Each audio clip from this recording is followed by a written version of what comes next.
angular momentum, and we studied the basic concept of angular momentum. So actually angular momentum, that is represented by L, and that is equal to I times omega, where I is the moment of inertia, this is the moment of inertia, and omega is the angular speed. This is the angular speed. Okay, so based upon this formula, now let us do one numerical, right? So you know that L is constant. L every time, everywhere, L is constant. Every time, everywhere, this L is constant. Constant means this is conserved. You can say constant or you can say conserved. Every time, everywhere, L is constant or L is conserved, right? So let us assume a hypothetical situation. Earth is spinning in this space, you know, right? Earth is spinning. So mass of the Earth, right? Assume the mass of this Earth is m, right? This is spherical object having the mass m, right? And radius r. Okay, and it is doing spinning, it is doing rotation. When it is doing rotation about its axis, then it has angular speed omega. Okay, it is spinning about its axis, right? It is spinning, right? It is spinning anti-clockwise about its axis. So this mass m, right, having the radius r, it is doing spin motion, it is doing rotation motion, and the angular speed is omega, right? Angular speed is omega. Now suddenly if the earth explode, right, suddenly if the earth explode and it throw its mass into the space, right, and it explode and throw mass in the space, throw mass in space, right?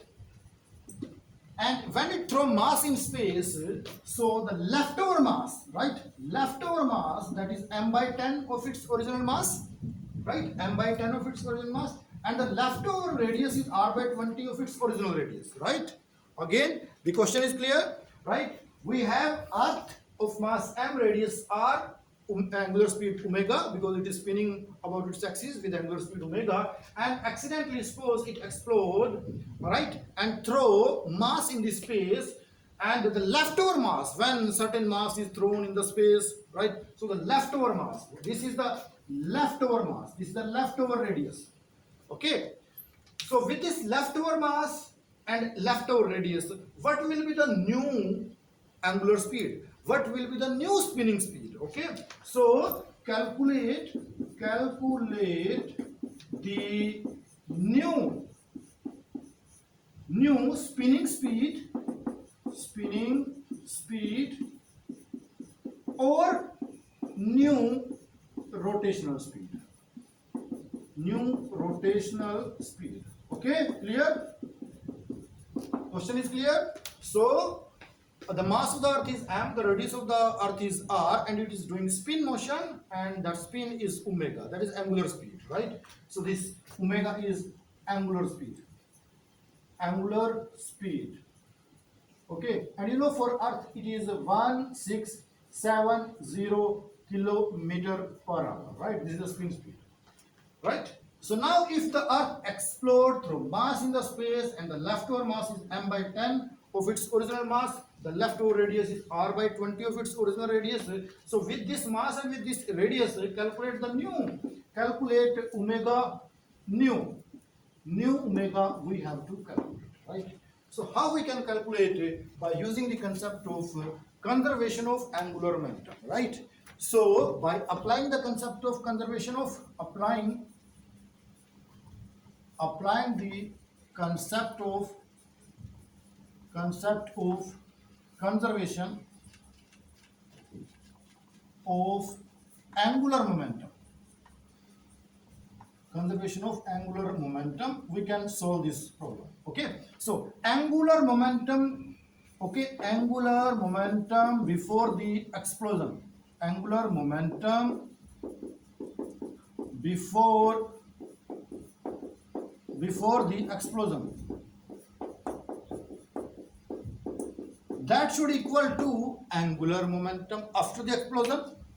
Angular momentum after the explosion.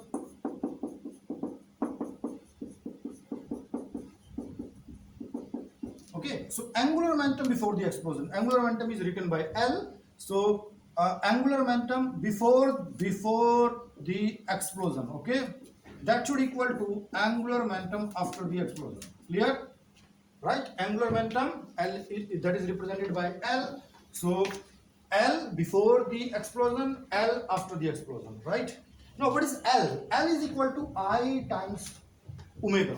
Okay, L is equal to I times omega, and omega before the explosion we choose omega, right, like this, omega. So this is omega, right?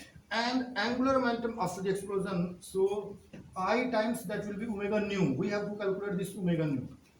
Now what is this m? Moment of inertia before the explosion, that is mass times radius square into omega.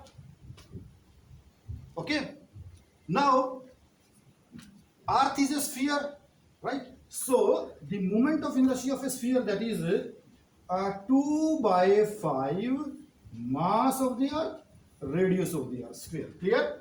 Because earth is a sphere, so moment of inertia of a sphere, that is a solid sphere, so the moment of inertia of a solid sphere is 2 by 5 m mass of the earth or radius of the earth, it's before the explosion, times omega. Okay, that should equal to, again, the moment of inertia after the collision, again that is 2 by 5, but now the mass is m by 10. Okay, so m by 10, radius is r by 20, so r by 20 square, and omega nu. Okay, and the new omega nu. Now just rest is the mathematics. 2 by 5 we can cancel. M we can cancel with m.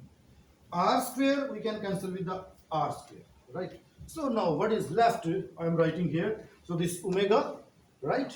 The omega before the explosion, this omega before the explosion, now that will be equal to 1 by 10 times 1 by 20 square, right? Because this is square. So this will become 20 square 400, and omega nu. Now very easily we can calculate.